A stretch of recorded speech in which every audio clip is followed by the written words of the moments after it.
From Lagos, the nation's commercial capital, this is the news at 10, live from Channels Television. Reporting tonight, Hello and welcome. Tonight, President Jonathan Wright's National Assembly requests for a date to present Budget 2014.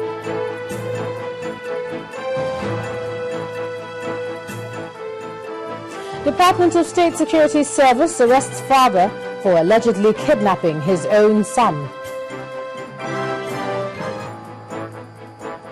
More reactions to disruption of Bini National Dialogue sitting. House caucus condemns action.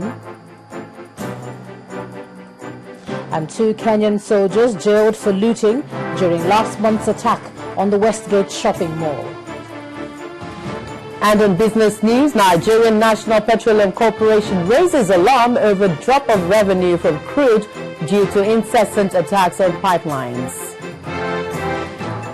And on sports news tonight, Nigeria's quest for a 4th title continues with victory over Iran at the FIFA Under-17 World Cup.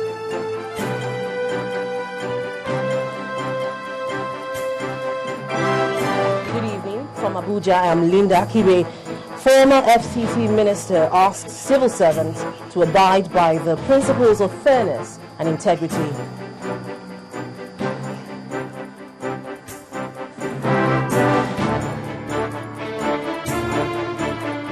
We start off tonight with what seems to be an indication that the process of debating the 2014 budget may begin earlier than the previous ones.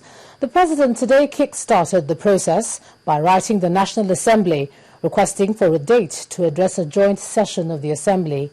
Tentatively, November the 12th, 2013 is being proposed by the President, and this appears to have been approved by the Senate.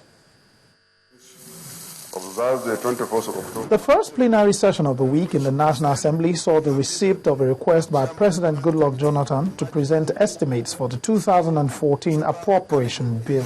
I write to crave your kind indulgence to grant me the slot of 12 noon on Tuesday, the 12th of November 2013, to enable me formally address a joint session of the National Assembly on the 2014 budget. Following the development, the Senate stood down some of the items listed on its order paper, which it had scheduled for deliberations. This gave an opportunity for members of the Senate and House Committees on Finance to meet revenue-generating agencies to consider the medium-term expenditure framework. This document is supposed to guide us as to what your sector... The Director General of the Budget Office explained some of the assumptions in the framework, including oil benchmark and oil production volume. Whether it's on benchmark price, whether it's on production, whether it's on GDP, real growth, we have a reasonably good and tight model, that one can talk about. It may not be perfect in some areas, but I do think we have a sufficiently tight system.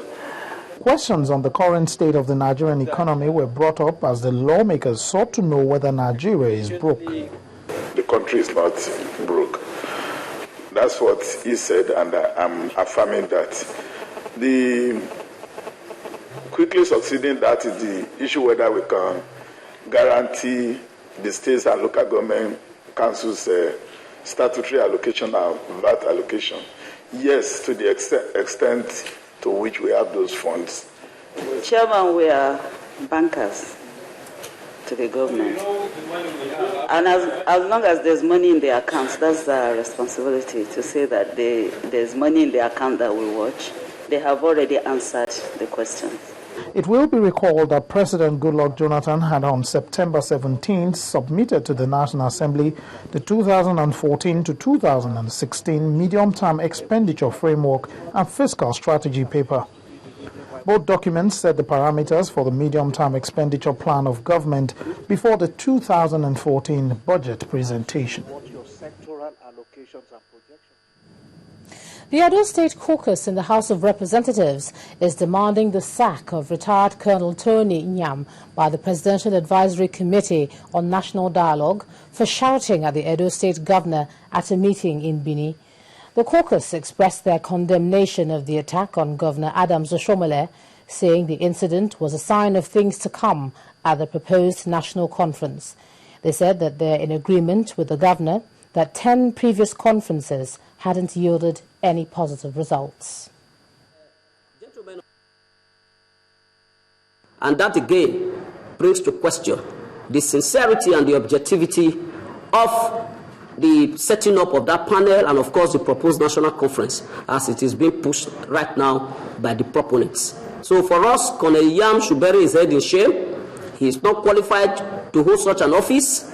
If the country is looking for a way to dialogue and come around these problems, people like Colonel Yam are not qualified by any stretch of imagination if they cannot hold their personal sentiments against individuals and public officers like governors.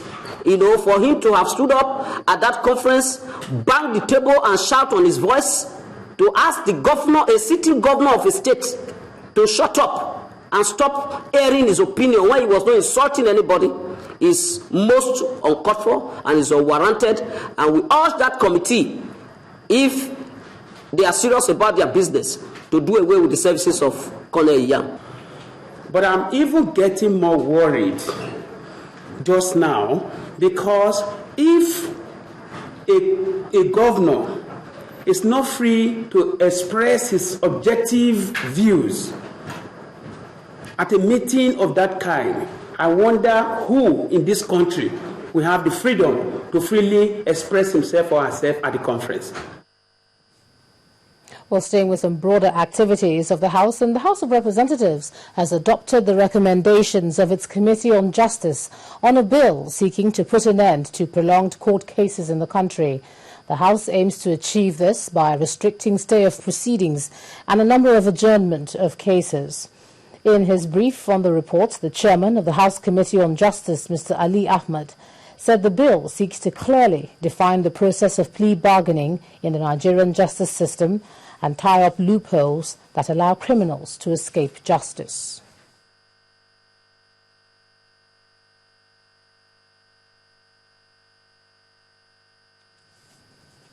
Well, we do apologize for the quality of the visuals there. We'll fix it and get back to you as soon as we can. We're going to move on from there to some bewildering circumstances. A 48-year-old man suspected of masterminding the kidnap of his 9-year-old son in the Badagry area of Lagos has been arrested by the Lagos State Command of the Department of State Services. The director, Lagos State Command of the DSS, Mr. Victor Achu, told journalists that the suspect, Adeyinka Adebayo, actually came to report the incident on October the 3rd at the command. The journalists waited for the director of the Lagos State Command, unsure of what the purpose of the press conference was. Eventually, he came in and went straight away to telling the story that many would consider untrue. The command got a report of the kidnap of a 9-year-old boy and acted promptly. When he brought this report, we swung into action with the aim of rescuing the victim and possibly arresting the perpetrators of this act. And we carried out a preliminary investigation based on the information we got from him through his complaint in writing and our own interrogation. We discovered that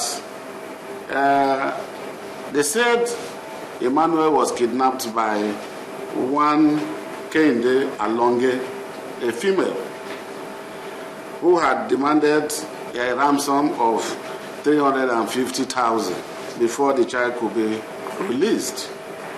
In the course of interrogation, Kehinde Alonge, a 27-year-old hairstylist, pointed at the 48-year-old father as being the mastermind. But when our crew interviewed him, he insisted Kehinde was responsible, and this resulted in a sharp reply. He came to my place, says he needed money, and I said I don't have such an amount of money that she needed. And he said, what if she take my child to her place and I raise money from my friends?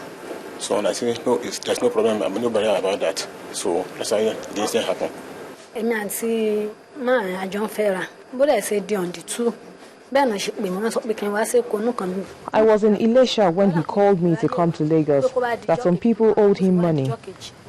His father even gave me 3,000 naira for transport. When we got to Elisha, he sent another 3,750 naira worth of recharge cards for his feeding. He even called his own son on phone daily. He was the one that asked me to demand 350,000 naira. However, at the end of the bargain, he said I should accept 200,000 naira. Since I had no bank account, I asked one of my relatives to give me his account details, but we were arrested at the point of withdrawal. Following Alonge's indictment and Adebayo's confession, the DSS sent a warning to parents and close relatives to stop committing crimes against their loved ones in a bid to make money. The Commission of Inquiry set up to investigate the al-makura killings is continuing its sitting, with the spiritual leader of the Ombatse group, Lega Alu, failing to show up. Now, this comes as the Nasarawa State Governor, Tanko al-Makura, accused both political and spiritual leaders of Egon of condoning the activities of the group. He made this accusation in Abuja, the Federal Capital Territory, today. Members of the Executive Intelligence Management Course 6 of the Institute of Security Studies at a special lecture delivered by the Governor of Nasarawa State. Speaking on the topic, Contemporary Security Challenges in Nasarawa State, Governor al-Makura explained that the activities of the outlawed Ombase group is affecting peaceful coexistence among the diverse groups in the state. That while these inhuman activities by the outlawed Ombase group have continued to affect the peaceful coexistence amongst the diverse group in the state, the Egon political, spiritual and cultural leaders are yet to show remorse on the chaos caused by the accused men. To the contrary, they have continued to exonerate their members as these dastardly acts and have been making inflammatory statements that increase tension in the state.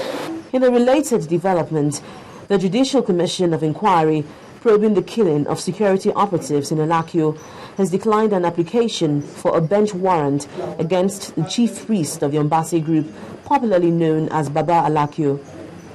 Baba al-makura, who is suspected to have masterminded the killings, was expected to make an appearance before the commission.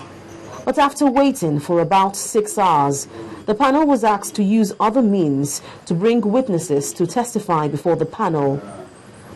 But the request by the legal counsel of the Lafia Emirate Council was declined, as the commission chose to give the suspect some time to respond to the invitation.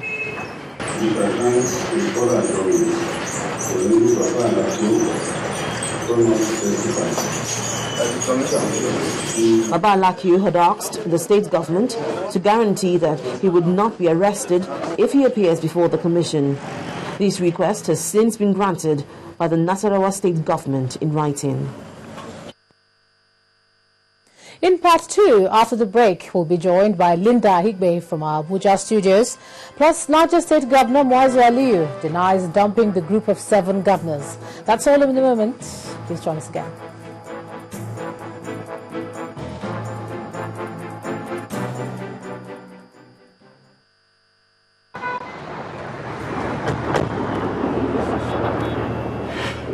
As an MTN Platinum Plus member, you deserve no less than an exclusive experience. That's why we created the MTN Platinum Plus Lounge at the Murtala Mohammed International Airport, where you can relax, connect, and refresh in between flights. Your attention, please. This is the final call for LTU flight. MTN, everywhere you go.